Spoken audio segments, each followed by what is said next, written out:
Hello, YouTube stackers. This is ST with Silver Stacking 101, where we always believe in staying stacked and packed. Stacked with silver, gold, food, ammo, and packed with the means necessary to defend our stack. Last week on the Economics of Silver video series, we began discussing politicians, who's ultimately to blame for this mess we're in. Last week, I said there are two goals for every elected official. The first goal is to be re-elected or elected to a higher office. The second goal is to profiteer as much as he or she can from the position. All decisions are made subservient to these two goals. If a decision needs to be made where the correct decision will be in conflict with these two goals, they will go with the incorrect decision. Politicians in the United States have a somewhat short time horizon. House members stand for re-election every 2 years, Senate every 6 years. The president stands for re-election 4 years if he or she's re-elected. The last 4 years, they are concerned with their legacy. This leads to decisions that are great short-term and disastrous long-term. Let me provide an example. Many have argued the final demise began in 2008. I would disagree. The events of the decade and a half preceding 2008 is what has caused the catastrophic slide of the dollar from which we will not recover. This stuff doesn't happen overnight. During the 1990s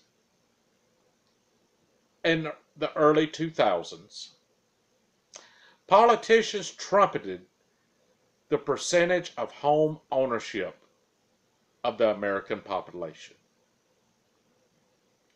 It seemed no one stopped to ask, could these people that are buying homes actually afford the houses? Politicians love to beat their chest. Look what we're doing. We have made home ownership available for the masses. Now, don't get me wrong. It's wonderful to own a home.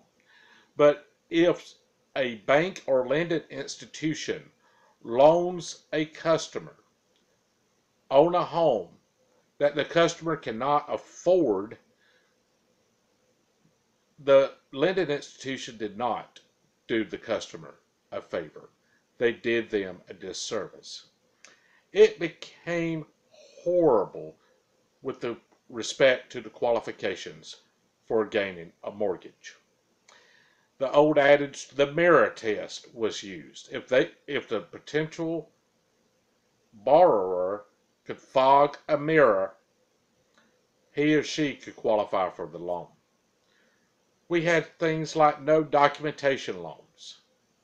Show up, I can't prove my income, I want a loan. There you go.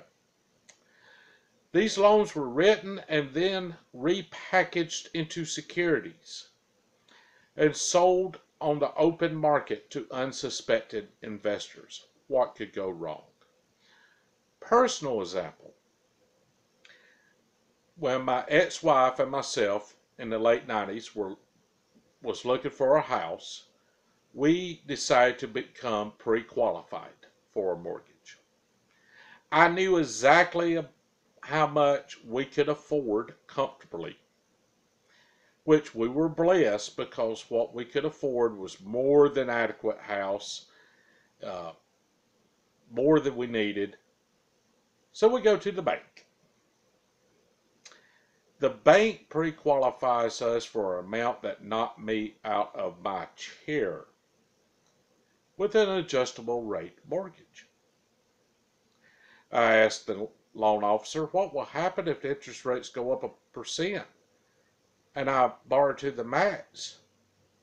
what would my new payments be?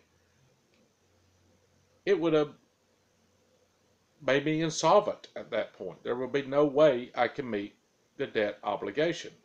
I knew it, and I didn't go that route. However, many people did. Elected officials thought this was great, mainly because of all the kickbacks they were getting from the banking industry. The banking industry thought this was great because they were able to sell these products as securities on the open market. The brokerage houses that sold the securities thought it was great because they got the commission off of it. In the end, we had a bunch of folk in houses they couldn't afford when everything came down, and a bunch of unsuspecting securities holders holding worthless paper. Politicians should have seen this coming. This was very obvious this was going on. And it went on for a decade and a half. Not only did politicians not stop it, they bragged about it because it looked good to their constituency at the time. You are no longer a renter, you now own a house. Isn't that great?